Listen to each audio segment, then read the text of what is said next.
गुरुजनों के वचनों में, शास्त्र के वचनों में अविश्वास, अश्रद्धा या उपदेश दिए हुए कार्य के लिए निश्चय की कमी। आपको ऐसा करना है, हाँ हाँ कर लेंगे, नहीं वही करना है जो आज्ञा हो गई, बस सब बात बन जाएगी। पांचवा, कोई तुमसे विजय प्राप्त करने आया है शास्त्रार्थ के लिए, पहले ही हाथ जोड़कर हार जाओ। अगर भगवत प्राप्ति करनी, परास्त करने की कोशिश मत करो। छठवां, अपने को संत मानना और दूसरों को दोष दर्शन करना, ये साधक का नाश कर देने वाला होता है। अपने को संत मानना, दूसरों को असंत मानना, मतलब पतन का रास्ता निश्चित कर लिया। आचार्य चरण कह रहे, क्वा हम तुच्छा परम अधमा प्राण हो गर्ह कर्मा, कहा मैं तुच्छ अधम अपराध करने वाला। अपने को असंत और दूसरों को संत माने। सातवां, दूसरों के दोष देखना और उनको प्रकाशित कर देना, ये केवल गुरु की वृत्ति में होना चाहिए। वो अपने शिष्यों के दोष देखकर उसे प्रकाशित करके नष्ट कर दे। बकाया साधक को ये कभी वृत्ति नहीं रखनी चाहिए कि दूसरों के दोष देखकर और उनको प्रकट करना, चुगली करना।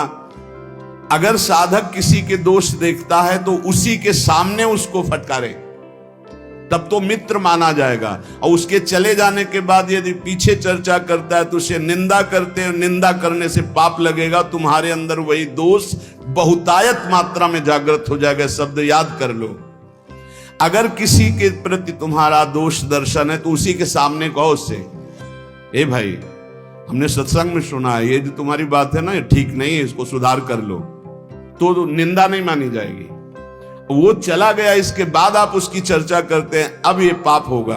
पर निंदा के किए त्यावत नहीं कछुआत, मूर्ख पर्वत पाप को ले चल अपने साथ। आठवां, किसी भी मनुष्य का ना शरीर से अपमान, न वाणी से अपमान और न मन से उसके नाश का चिंतन। जो तुम्हारा अहित कर रहा है, तुम्हारी निंदा कर रहा है, तुम्हारा अपमान कर रहा है, तो तुम्हें लौट कर अपमान नहीं करना। यह सिद्धांत है भगवत प्राप्ति का। और मन से संकल्प नहीं बनाना कि भोगोगे, क्योंकि तुम भजन करते हो। अगर ऐसा सोचे तो वो भोगेगा जरूर, लेकिन तुम्हारा भजन भगवत प्राप्ति की योग्य नहीं रह जाएगा।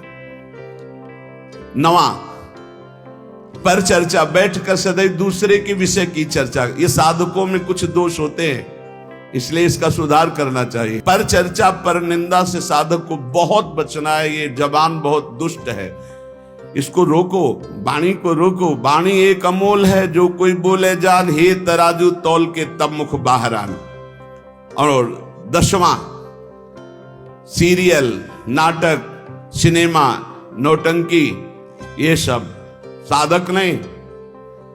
असत साहित्य नहीं पढ़ना, नहीं देखना, नहीं सुनना, बहुत बड़ा प्रभाव पड़ता है। इससे बहुत बड़ा प्रभाव पड़ता है,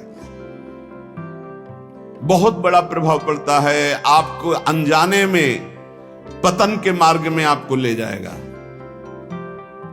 आपको सुनना है सत्संग तो सुनने वाला यंत्र रखिए। ये सुनने के लिए ये जो टच वाला मोबाइल है, बचो इससे, पक्की बात है। इसको हम बहुत प्रार्थना पूर्वक निवेदन करते हैं कि साधक जो घर से निकला है भगवत प्राप्ति के लिए, टच वाले मोबाइल से बचे। जहां भगवत प्राप्ति की लालसा से आपने वैराग्य लिया, वहां भोगों की लालसा पैदा कर देगा, पैदा कर देगा। जहां आप खोले मोबाइल तो आपके ऑप्शन ही ऑप्शन है। और मन कभी भगवत ऑप्शन सुनना चाहे तो बड़ा पवित्र मन होता है। हाँ, ये संसारिक बात है। इसमें क्या है? अच्छा, इसमें क्या है? ढूंढते ढूंढते वहां पहुंच गए जहां नहीं पहुंचना चाहिए और आपको नष्ट कर देगा। सत्संग सुनना है तो यंत्र रखो सत्संग सुनने का। अगर आपको सही माने में मोबाइल का ही प्रयोग करना है, बहुत जरूरी है, तो हम कहते हैं छोटा वाला मोबाइल रखो। लेकिन नहीं, स्मार्ट, बड़े स्मार्ट बने हो, माया से थोड़ी तुम्हारी स्मार्ट गिरी चलेगी। माया तुमसे ज्यादा स्मार्ट है, उसी स्मार्ट में फंसा देगी। स्मार्ट है तो कहते हैं उसे स्मार्ट मोबाइल कहते हैं। हाँ, तुम्हारी स्मार्ट गिरी नहीं चलेगी माया के आगे। वो एक दृश्य दिखाकर, मछली के मैथुन को देखकर सौ भरी महात्मा जल में समाधिस्थ रहते थे, साधना भ्रष्ट हो गई। अजामिल लकड़ी लेने गया था, वैश्यागमन देख करके उसकी बुद्धि भ्रष्ट हो गई, उसी वैश्या में आसक्त हो गए।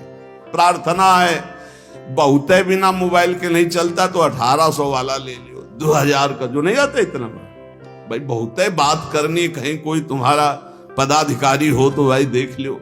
नहीं तो हमें प्रार्थना करनी है साधकों से, स्मार्ट से बचो, बहुत स्मार्ट है वो, तुम्हें फंसा लेगा, भगवत मार्ग से गिरा देगा, पक्का पक्का गिरा देगा। मान लो हम कह रहे हैं, लेकिन कोई नहीं मानने के लिए तैयार है। और किससे बात करनी? श्री जी के लिए ये स्मार्ट काम नहीं करेगा, वहां फोन बात होगी नहीं, वहां तो राधा नाम काम करेगा, राधा राधा राधा राधा राधा।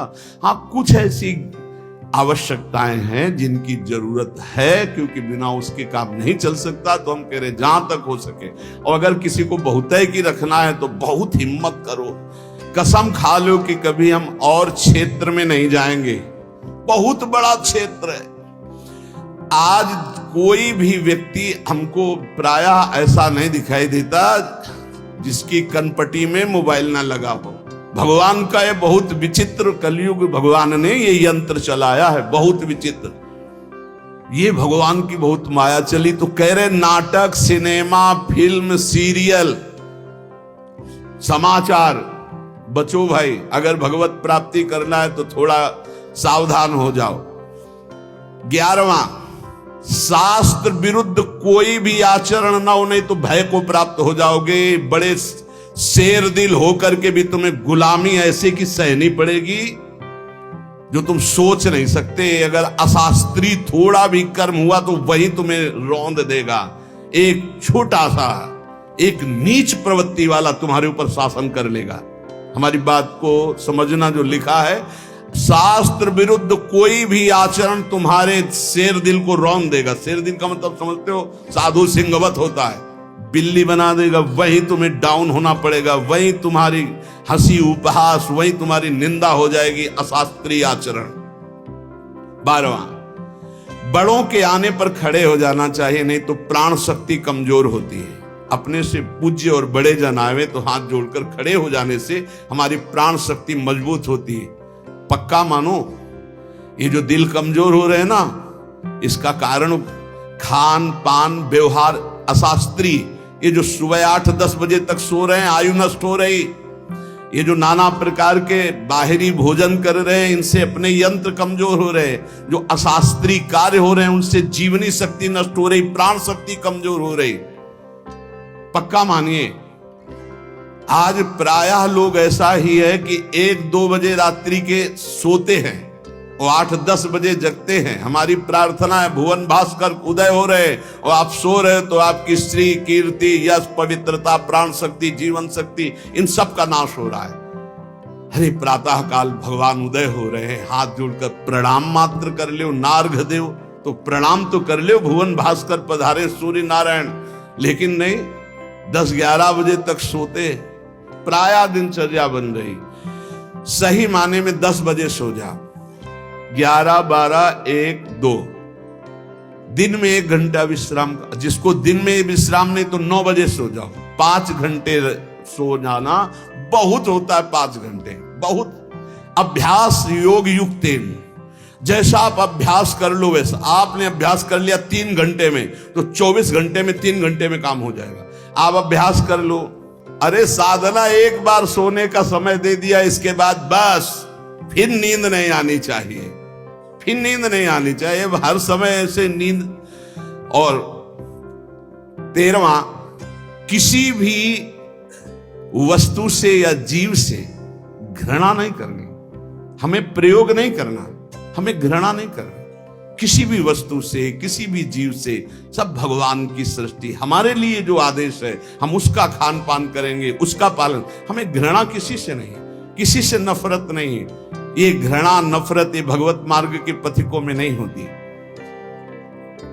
विपत्ति में घबरा करके किसी और से सहयोग मांग लेना, ये बहुत खास बात है। बैठे रहो, प्रभु देखते हैं, बने तो आपसे बने, नहीं तो बिगड़ जाए। देखेंगे आप कैसे बना। पक्का गिरते गिरते गोद में हो जाओगे। कई बार हमने अनुभव किया सेकंड का। अगर सेकंड की चूक हो जाती तो ऐसी घटना घट जाती है। सेकंड की चूक नहीं होने दी मेरे प्रभु ने, हमने कई बार देखा है। इसलिए भारी विपत्ति में घबरा कर किसी और का सहयोग लेना कभी ऐसा अनन्य भक्त के द्वारा नहीं होना चाहिए। अब क्या होगा? वही होगा जो प्यारे राम जी को भाएगा। और राम जी मंगलमय है, पक्का मंगल ही होगा, अमंगल नहीं हो सकता। भक्तों का सदैव ऐसा ही होता है। वही होगा जो हमारी प्रियालाल चाहते हैं, वही होगा जो हमारे इष्ट चाहते हैं। इष्ट मंगल भवन है, अमंगल हो नहीं सकता। भारी संपत्ति प्राप्त हो तो फूलना नहीं कि अब तो। वैसे सही बात देखो, जो भगवान का भजन करते हैं उनके लिए हर कोई वस्तु हर्ष वाली नहीं होती। किसी में हर्ष होता है, बहुत ही बढ़िया चीज मिल गई, बहुत सब, हर चीज नाशवान है। हर चीज, हर वस्तु, यहां जितना दुखालयम शाश्वतम नाशवान, यहां की कोई वस्तु हर्ष देने वाली है, सुख देने वाली है। प्रतिपल नष्ट हो रही, पर ज्ञान सही है नहीं है, इसलिए हम हर्षित हो जाते हैं कि हमको अमुक वस्तु मिल गई, अमुक व्यक्ति मिल गया, अमुक पदार्थ मिल गया। किसी भी कारणवश अकस्मात आपकी बात सिद्ध हो जाती है, जो आप कह दिए, तो आप उसके सिद्ध हो जाने पर जो आपने कहा, आपको दुख होना चाहिए। आपने जो चाहा वो हो गया, आपने जो मांगा वो हो गया, आपने जो कहा वो हो गया, तो आपको दुख मानना चाहिए। नहीं नहीं, ये अगर बात मेरे अंदर आ गई तो मैं भगवत प्राप्ति नहीं कर पाऊंगा, इस बात का दुख होना चाहिए।